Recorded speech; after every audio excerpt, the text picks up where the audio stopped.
aset tidur mereka banyak. Nah di kita sedang genjot betul, dan kalau kita nggak bisa narik pajak dari kendaraannya, kenapa nggak kita sediakan aja stasiun pengisiannya. Siap Sewa Jatim ini website khusus dari BPKAD untuk kita lihat aset-aset yang available.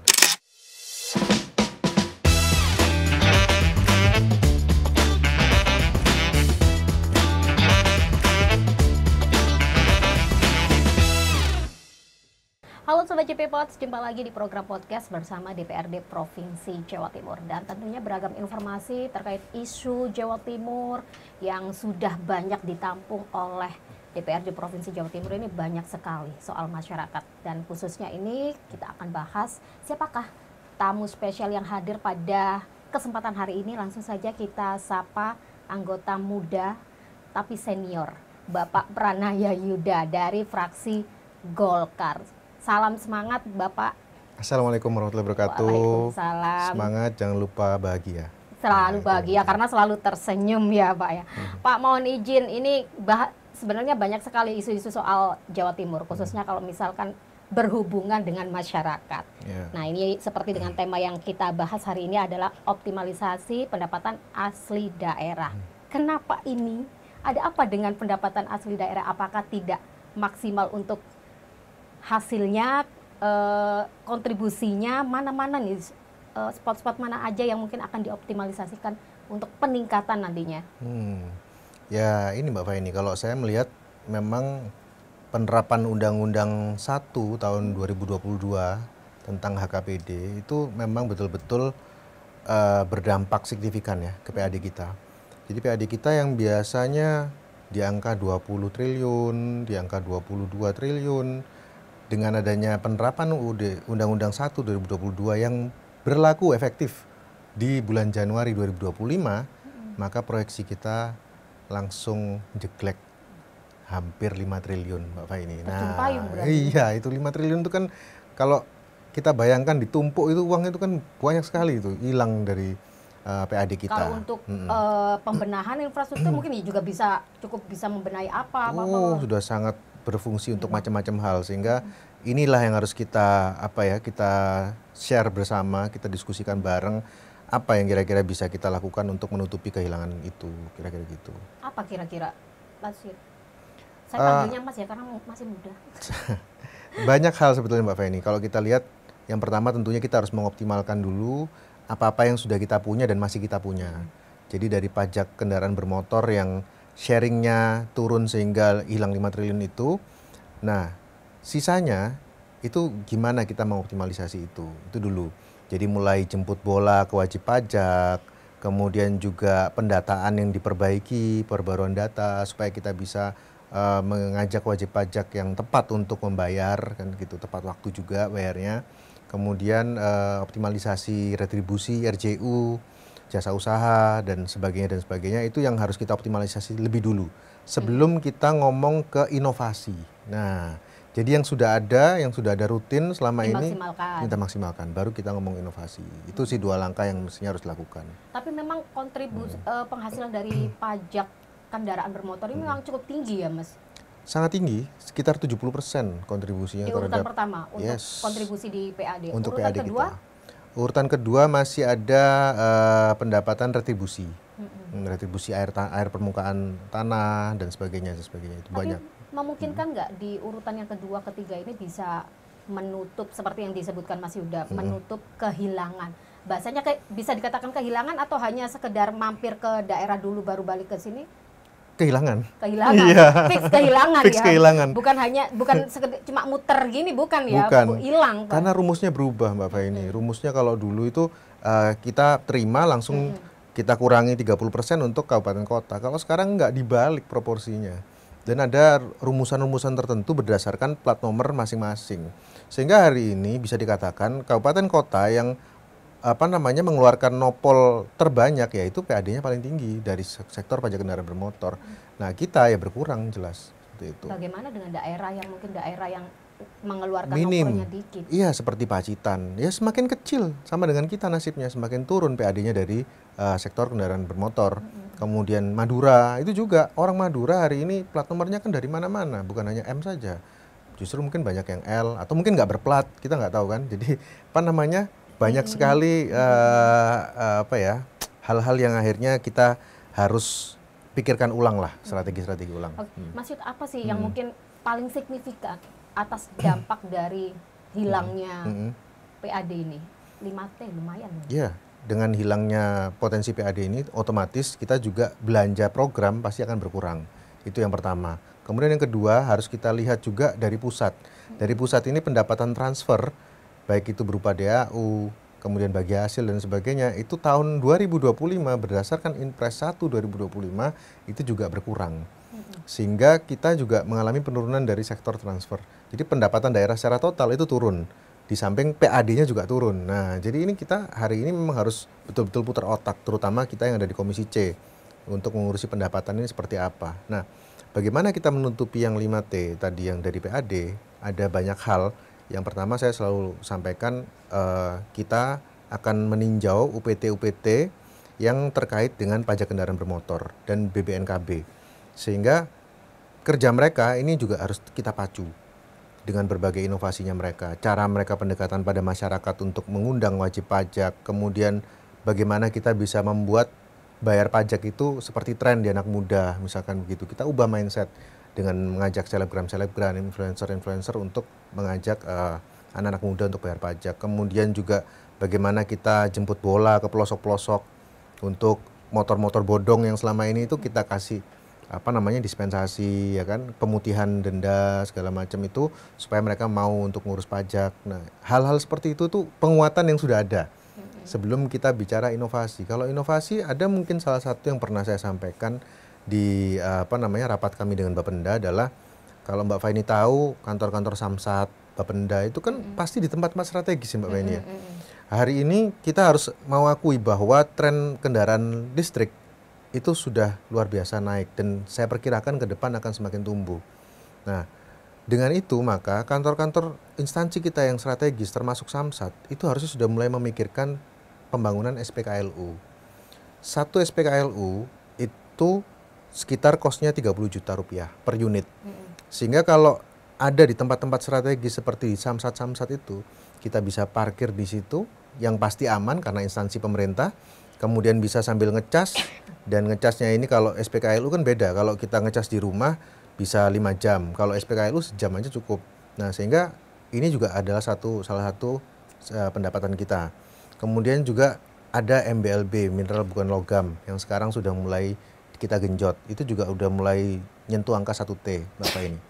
Sehingga dari hal-hal semacam itulah, hal-hal baru semacam itu yang kita harapkan bisa menutupi 5T. Itu Mbak. Sebenarnya menarik apa yang diusulkan oleh Mas Yuda tadi. Tapi ada nggak sih contoh yang mungkin bisa menjadi gambaran agar ini bisa terrealisasi? Ya sebetulnya kalau saya tadi nyampaikan soal SPKLU aja, hari ini hampir semua unit pelayanan PLN di tingkat terbawah itu sudah ada SPKLU. Gitu. Dan itu berpotensi sebenarnya. Dan berpotensi itu adalah potensi pendapatan. Kita punya kantor-kantor OPD, terutama Samsat, Bapenda yang di tempat strategis. Kenapa nggak kita bangun? Toh kita cuma bangun SPKLU-nya aja, nggak bangun bangunannya. Kan itu investasi yang murah sebetulnya untuk meningkatkan retribusi.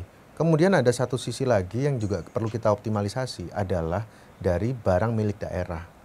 Nah, kalau Mbak Faini pernah tahu data aset daerah kita, itu Pemprov Jatim punya sekitar 6.000 lahan, yang mana yang sudah dipakai itu hanya sekitar separuhnya saja. Jadi masih ada sisa 2.000 sekian lahan yang sama sekali tidur. Kalau di luar negeri Mbak Faini, orangnya itu tidur, asetnya kerja keras. Gitu, di luar negeri. Kalau di kita ini iya, di kita kebalikannya, orang yang kerja keras, kerja payah, asetnya tidur. Nah, ini yang harus kita kembangkan mindset ini, sehingga gimana aset-aset yang ada yang daripada nganggur harus kita optimalisasi. Kita harus sering mengadakan sosialisasi, baik itu berupa pameran, forum bisnis dan sebagainya, untuk menawarkan aset-aset ini, karena kita nggak pernah tahu, oh itu ternyata punya Pemprov dan itu nganggur, bisa disewa lagi. Nah, secara aturan boleh Mas Yud? Boleh, sangat-sangat boleh. Sudah ada perda tentang retribusi, ada perda tentang sewa menyewa aset. Nah, sehingga ini yang harus kita sosialisasikan. Kadang-kadang masyarakat ini kan agak minder mungkin ya kalau lihat, wah ini punya pemerintah, wah ini bisa nggak ya, paling nggak bisa. Nah, padahal itu. sejatinya kalau misalkan dari pemerintah sendiri selama itu tidak diklaim oleh masyarakatnya kan ya nggak bisa kan ya. Boleh, Entah boleh itu saja. disewakan dengan jangka pasti Jawa itu paling lama paling kecil 5 tahun kan kalau untuk usaha ini. Betul. Kalau untuk menyewa itu aturannya 5 tahun Mbak bunyinya. Tapi kalau untuk bangun guna serah, nah itu bisa 20 sampai 30 tahun. Jadi sekali kontrak misalkan langsung BOT 20 tahun, itu sangat menguntungkan sebetulnya untuk pengusaha ya.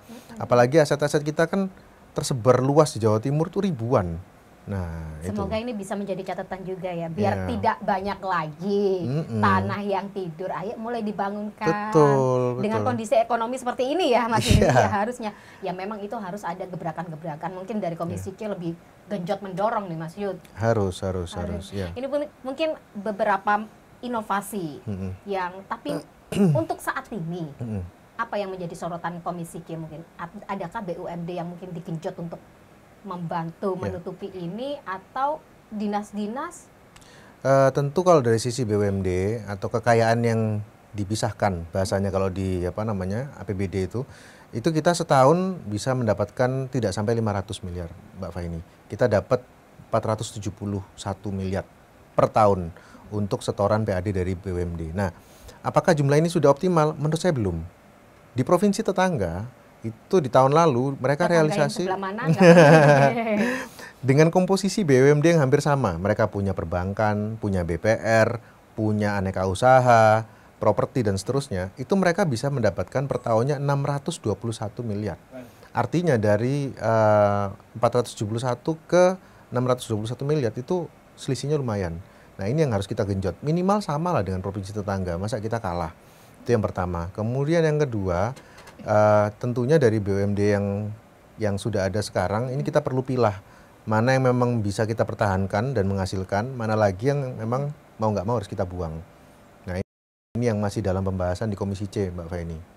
Itu. Cukup jadi PR besar ya. PR-nya banyak. Oh, PR-nya banyak. PR-nya karena ini akan berdampak juga terkait dengan operasional daerah juga, termasuk masyarakat juga pasti terdampak kan Mas Yud dengan Jelas. terjun payungnya PAD. Ya. Selain tadi BUMD, retribusi, apakah juga punya potensi tinggi? Ataukah memang ada catatan tersendiri, ada nih retribusi yang seharusnya bisa ditingkatkan untuk nambal yang ini?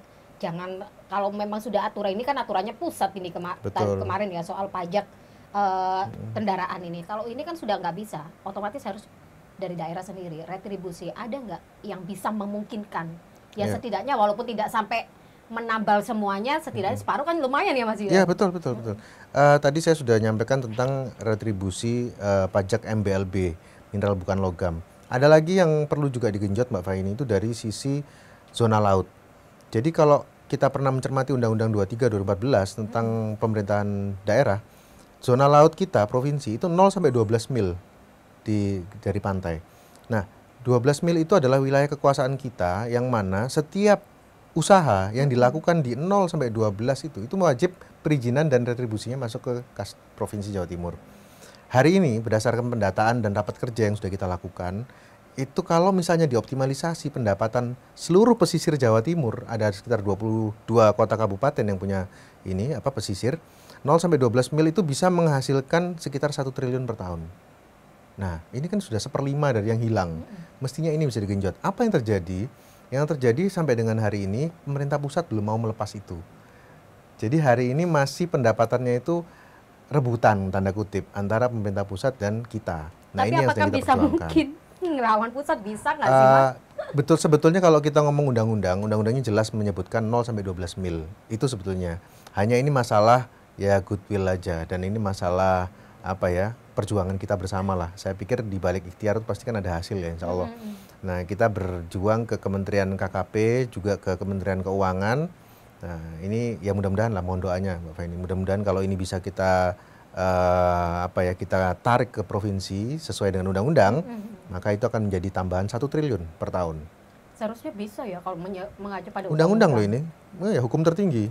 Tergantung dari pemerintahnya aja. Exactly. Khususnya ya Komisi C juga harus menggenjot dong. Ya, kan pasti juga ikhtiar. nggak bisa. Kalau ini lo digelitikin gini, gimana nih Pak? Ini paham aturannya kan penting Mas Yud. Ya, Selain betul, itu ada lagi nggak Mas Yud untuk ini kan pastinya karena mengingat banyak sekali sekarang program-program pusat yang juga diturunkan ke daerah. Ini kan kos pembelanjaan terlepas. Banyak yang bilang kalau nanti anggarannya ikut pusat, tapi kan tetap juga daerah juga berkontribusi dengan pendapatan asli daerah yang berkurang. Banyak program-program yang harus ikut campur tangan dari anggarannya, otomatis ya. Ini kan juga jadi PR besar, bagaimana nanti memilahnya, bagaimana nanti peralihannya. Betul. Ada nggak usulan mungkin pemangkasan, ya gimana saya bilangnya, agak sensitif, pemangkasan belanja atau semacamnya gitu Mas Yud, yang mungkin dianggap tidak menjadi prioritas. Ya sementara ini kita sudah mengikuti aturan pemerintah pusat tentang Inpres 01 2025 tentang efisiensi ya Mbak Faini ya. Dan saya terbuka saja bahwasanya dari satu mata anggaran misalnya perjalanan dinas itu sudah kita kepras 50% lebih bahkan di DPRD sendiri. Di OPD lain pun juga sudah penyeragaman untuk perjalanan dinas semua dikepras. Kemudian biaya rapat dan lain-lain itu sudah kita kepras juga. Sehingga berbagai cara sudah kita kepras untuk mengefisiensikan belanja kita. Tapi masih belum bisa. Nah, tapi belum cukup karena menurut saya yang harus kita juga lakukan secara simultan adalah meningkatkan potensi-potensi pendapatan. Nah, ini yang memang lagi kita genjot di Komisi C dan banyak hal termasuk juga kayak tadi saya nyampaikan soal sewa aset daerah, Mbak. Hari ini kita perlu juga apresiasi BPKAD Jawa Timur. Karena BPKAD Jawa Timur ini termasuk BPKAD pertama yang punya aplikasi tentang sewa aset. Jadi ada aplikasinya khusus yang internal mereka untuk mengecek aset se-Jawa Timur itu apakah hijau, merah, kuning. Hijau itu artinya legalitasnya lengkap bisa disewa. Merah ini tidak bisa karena legalitasnya nggak ada atau ada penghuninya. Kuning ini masih dalam proses legalitas. Nah, ini satu-satunya bahkan mungkin yang saya tahu karena saya udah beberapa provinsi mereka belum punya. Jawa Timur sudah punya itu. Baru kah? Baru. Okay. Kemudian untuk database yang di website yang bisa diakses oleh umum di luar mereka, itu juga sedang dibangun. Hari ini bisa dicek, mungkin pemirsa juga bisa ngecek di Siap Sewa Jatim. Siap Sewa Jatim ini website khusus dari BPKAD untuk kita lihat aset-aset yang available. Jadi ini khusus yang available saja, yang bisa disewa. Mulai dari tanah kosong, bangunan mangkrak, kemudian gedung olahraga yang tidak terpakai. Banyak ada di situ Mbak. Dan di sekitar sini pun, di sekitarnya Jawa Pos ini juga ada beberapa aset mangkrak yang sudah saya lihat. Nah itu sehingga saya juga berpesan kepada teman-teman BPKAD jangan sampai ketika sudah dipajang di situ kemudian orang betul-betul tertarik ternyata susah atau bulat atau ya membuat orang jadi enggan. Nah ini yang sedang kita pastikan dalam tiap raker itu adalah pertama database harus lengkap, yang kedua harus mudah untuk disewa. Nah yang ketiga promosinya juga harus kita genjot ke mana-mana termasuk ke provinsi-provinsi tetangga atau Jakarta, di mana tempat banyak investor yang bisa untuk menyewa kemudian masuk membuka usahanya dengan menggunakan aset Pemprov kita yang nganggur. Nah, ini Mbak potensinya, ini juga sekitar lebih dari 1 triliun untuk kalau ini bisa teroptimalisasi. Dalam gitu. Setahun itu tadi? Yes. Kan sebenarnya berkaitan juga ini tadi yang disebutkan oleh Mas Yuda. Banyak aset yang tidur, sepertinya sudah mulai terdengar oleh provinsi untuk melakukan inovasi ini kan ya? Sudah. Semoga nanti ada keseriusan ya. Nah, tinggal diseriusi, dipercepat lah kira-kira gitu. Mengingat kalau sempat juga gubernur bilang bahwa Jawa Timur ini punya potensi yang cukup tinggi jika nanti IKN itu benar-benar dioperasionalkan. Gerbang baru Nusantara. Nah, semoga nanti ini jadi keseriusan, jangan sampai udah ada yang minat nih tiba-tiba ya seperti Mas Yuda sebutkan. Kan juga perlu ada kejelasan juga Mas Yud. Untuk perjanjian mungkin Komisi C kan juga harus mengawal juga nih. Betul. Kita terus memantau kok Mbak perkembangan dari ini karena kita juga melihat di sebelah tetangga-tetangga sebelah itu sama sebetulnya case-nya. Aset tidur mereka banyak. Nah, di kita sedang genjot betul dan kita dorong betul untuk pembenahan. Bahkan ada beberapa anggota DPRD itu yang saya tidak sebut namanya yang mencoba untuk nyamar jadi penyewa gitu. Artinya menggunakan kayak ghost customer gitu ya. Jadi coba untuk menyewa tanpa membawa nama anggota dewan, kira-kira gitu. Nah, apakah sulit atau apa? Nah, kita coba pelayanannya sampai seperti itu. Sehingga kita betul-betul tahu di mana titik persoalannya. Karena 2.000 aset tidur Mbak, 2.000 lahan. Itu kalau kita optimalkan, luar biasa, kaya provinsi kita ini sebetulnya. Iya bagus itu sebenarnya, Iya. disurvei secara langsung akhirnya tahu betul bagaimana Persoalan gimana, prosesnya. bener bulat atau enggak, kalau bulat Sejauh siapa ini yang bikin bulat, nah kira-kira begitu. human error kah atau Ya. tapi ada temuan nggak dari proses survei itu tadi? Informasi ini. yang masuk ke saya, ada beberapa lahan itu yang memang di aplikasinya di apa mereka, di aplikasinya mereka itu hijau Mbak, artinya siap disewa, kemudian legalitasnya ada. Tapi ternyata ketika dikunjungi ke lokasi, ternyata ada penghuni liarnya Mbak. Nah, penghuni liarnya ini nggak mau diusir, tapi juga nggak mau bayar ke kas daerah. Juga itu, kan? Ya, ini yang harusnya ditertibkan dulu oleh teman-teman Pemprov. Gitu. Nah, ini saya nggak tahu apakah hanya ada di satu lahan atau di banyak lahan sama, tapi saya pikir sepertinya iya, kita harus antisipasi untuk yang terburuk. Sepertinya selama ada yang menganggap bahwa tanah Gusti Allah. Nah, yang takut saya, penghuni liar ini tidak liar sebetulnya, dia keluar uang tapi ke oknum, ini yang bahaya. Ya, dan ini adalah pelanggaran hukum. Nah, ini yang mungkin kemarin disampaikan oleh BPK, kalau Mbak Faini lihat, laporan LHP BPK kita yang terakhir adalah menyinggung masalah aset barang milik daerah. Benar sekali, bahaya oknum-oknum. Nah, kayak gini ini kan jadi masalah Mas Yud, sudah dipromosikan dengan baik, prosesnya sudah bagus, ketika nanti sudah ada dealing dari calon penyewanya dan survei, itu ikut tanggung jawab siapa? Nah, ya itu. Nah, kan?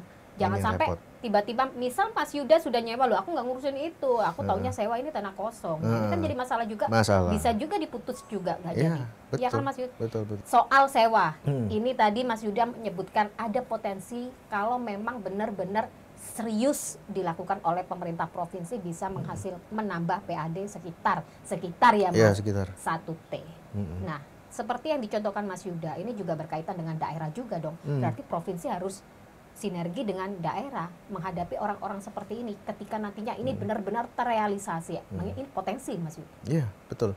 Jadi memang pemerintah provinsi ini kan adalah kepanjangan tangan dari pemerintah pusat ya Mbak ya, dan adalah koordinator dari kota kabupaten yang ada di dalamnya. Nah, memang rakor itu hari ini harus sering dilakukan karena pemerintah pusat ini juga kebijakannya banyak. Tadi kan Mbak Feni udah nyinggung itu, yang titip program ini, program itu, program ini, program itu. Nah, ini perlu penyelarasan. Nah, bukan berarti kita harus mengamburkan uang untuk rapat-rapat seperti itu, tapi kan sekarang bisa Zoom segala macam. Nah, ini yang sekarang juga sedang digenjot oleh kami untuk bagaimana bisa langkahnya antara kota kabupaten dengan provinsi ini bisa seirama. Sebagai contoh begini misalnya, kita di provinsi ini sering mengadakan pameran investasi dari salah satu OPD kita, dinas DPM PTSP, penanaman modal. Nah, tapi kan itu juga harus diikuti dengan kesiapan dari kota kabupaten masing-masing. Misalnya ada investor mau masuk, kemudian itu nantinya akan membawa PAD untuk pemerintah provinsi dan kabupaten kota. Tapi SDM yang ada di kabupaten kota itu nggak nutut untuk ada di bisnis ini misalnya begitu.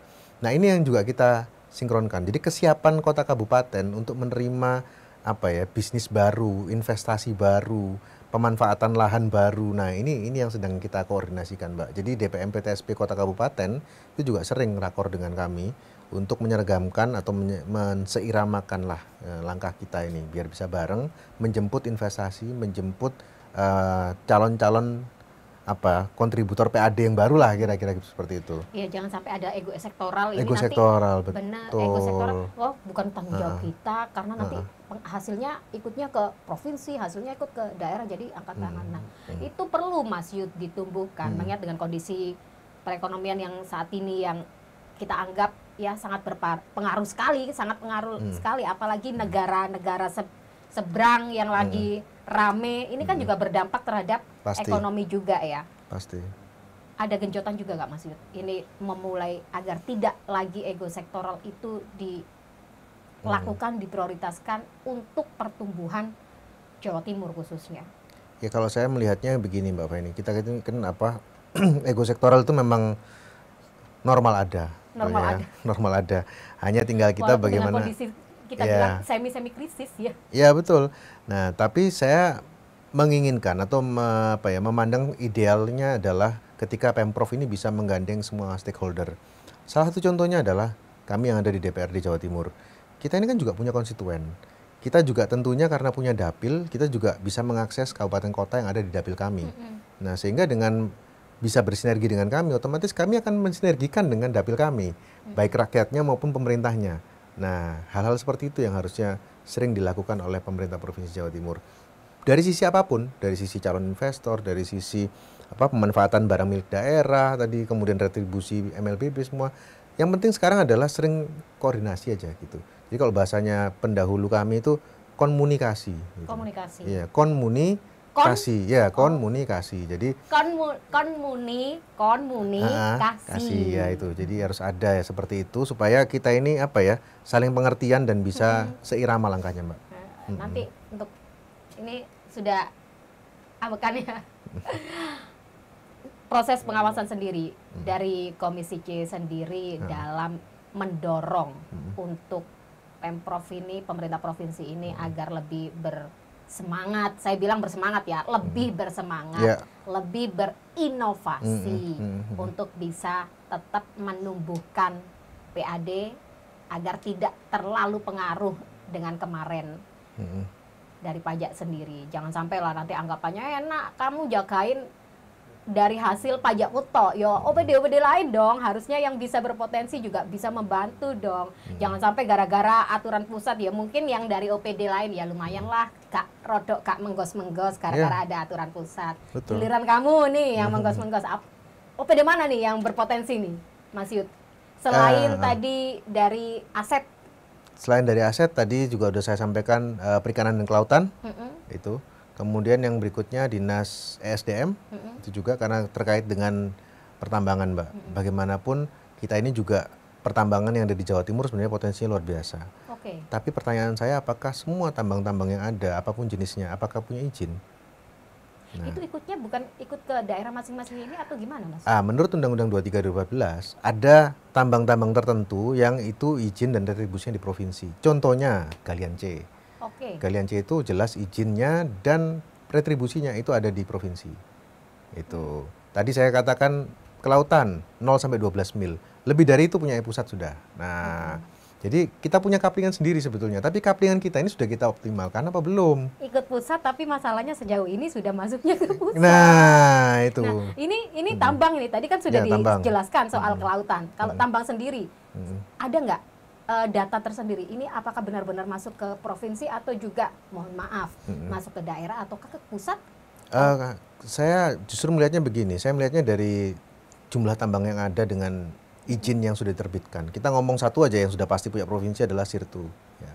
Apakah semua tambang Sirtu yang ada di Jawa Timur ini memang sudah berizin atau belum, membayar retribusi atau belum? Itu aja dulu, Mbak, PR-nya. Tapi saya pikir jawabannya mungkin belum. 90% saya yakin belum. Oh iya. Tinggi. Kadang-kadang kan kita ini orang berusaha membuat usaha tanpa izin misalnya, itu kan ada dua pilihannya. Ada tetap seperti itu tapi diem-diem aja atau dilegalkan. Nah, tinggal pemerintahnya maunya gimana. Kalau saya lebih baik kita legalkan tapi bayar retribusinya gitu. Nah, sehingga sama-sama untung lah, dia bisa tetap berusaha tapi pemerintah juga dapat PAD. Nah, ini yang mindset seperti ini yang harus kita galakkan. Tapi jangan sampai ilegal. Seperti tadi yang penghuni liar. Kalau liar betul kan ilegal jatuhnya. Nah, takut saya menurut mereka saya mau bayar. Tapi kemana? Nah, itu jangan sampai seperti itu pidana. Gitu. Nah, ya. Berarti ya ini benar-benar harus PR bersama, tidak hanya ya ini omongannya kayak misalkan ngomongan mak-mak ya, bahasa mak-mak ya kan bener kan Mas Yud. Misalkan kalau kemarin ikutnya pajak, dinas ini yang bekerja keras, BUMD kayak misalkan Bank Jatim yang sejauh ini kemarin paling tinggi, padahal banyak sekali BUMD lain yang bisa berpotensi. Nah, ESDM jadi sorotan juga Komisi C, seharusnya ini gebrakan Mas. Tapi ada, kalau sebenarnya ngomong tambang ini banyak loh Mas Yud ya. Banyak banget, peluangnya juga tinggi sekali. Berarti PR-nya Mas Yuda ini gebrakan. Waduh, PR kita bersama lah. Dorongan, desakan untuk provinsi. Ya, kalau dorongan kami kepada pemerintah Provinsi Jawa Timur harus betul-betul bisa berinovasi sih. Kita dua itu, jadi pertama optimalisasi yang sudah ada, kedua inovasi. Cuman kalau saya lebih memberatkan ke inovasi.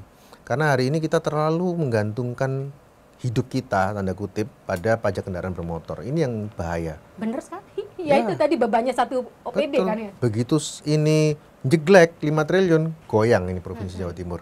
Kerasa, kan? Kerasa banget. Sehingga ini yang harus kita perbaiki dengan cara membuat berbagai inovasi ke depan, inovasi sumber-sumber baru, inovasi jenis-jenis pajak yang baru. Nah, ini yang harus kita gali terus. Ada pajak bahan bakar, pajak MLBB. Coba kita lihat lagi apalagi yang bisa kita ambil dari situ untuk PAD. Kemudian retribusi. Inovasi retribusi yang lain apa? Nah, ini yang perlu menjadi pikiran serius dari Pemprov. Jangan sampai kita menjadi provinsi yang hanya menggantungkan nyawa kita pada pajak kendaraan bermotor. Itu garis besarnya.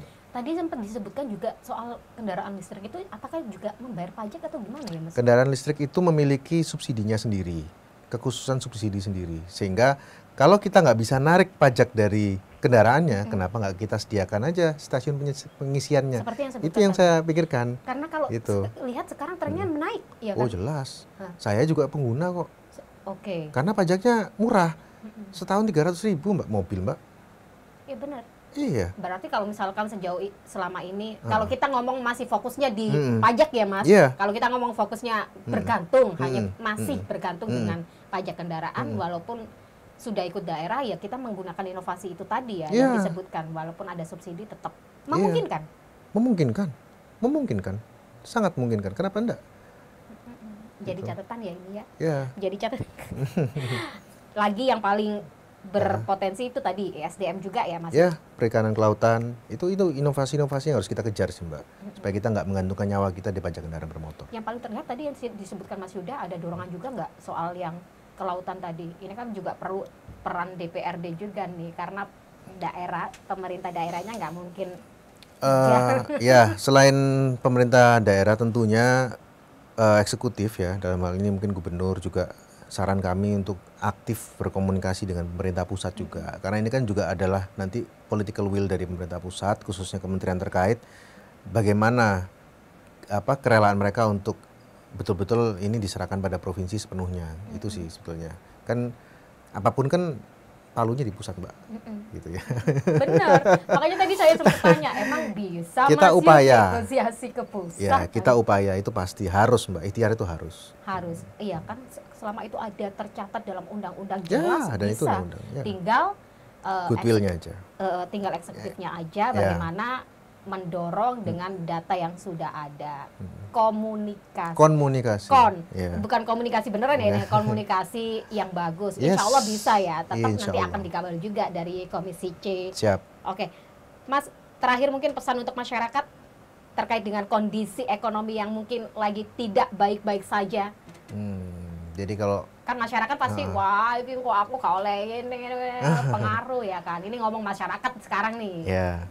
Ya seluruh Jawa Timur pokoknya jangan patah semangat, tetap semangat, dan apapun yang Anda kerjakan hari ini kita berikan yang terbaik untuk diri kita dan untuk keluarga. Kalau kita niat baik, innamal a'malu binniyah, pasti akan dipermudah oleh Allah Subhanahu wa taala. Itu aja.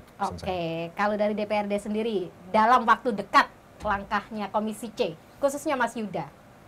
Kita lagi memperjuangkan untuk punya BUMD yang khusus spesifik mengurusi soal pangan di Jawa Timur. Kenapa? Ya karena Jawa Timur adalah lumbung. Kenapa perlu BUMD? Karena kita adalah Jawa Timur ini adalah lumbung pangan nasional, Mbak. 40% beras nasional di Jawa Timur produksinya. Gula nasional 50% dari Jawa Timur produksinya.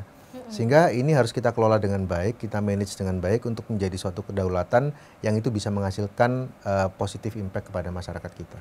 Gitu berarti aja. Akan ada BUMD sendiri yang khusus soal pangan. Itu yang kita perjuangkan Mbak Faini. Mudah-mudahan, mohon doanya. Mohon doanya. Ini sedikit bocoran, jadi tidak kita bahas, semoga bisa dibahas nanti di episode selanjutnya. Ini sebagai langkah ini ya berarti ya.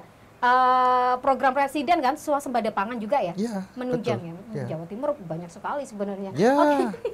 Nanti next tapi. Next ya, soal BUMD sepertinya menarik ini BUMD pangan sesuai dengan program pemerintah pusat. Oke, terima kasih Mas Yuda atas waktunya. Semoga lain kesempatan bisa tadi ya. Entah janjinya beneran atau semoga. Karena pasti pemirsa Jawa Pos sendiri juga berharap bisa menyaksikan secara langsung informasi dari Mas Pranaya Yuda. Siap. Saya mewakili segenap kru JP Pods mengucapkan terima kasih dan sampai jumpa di episode selanjutnya.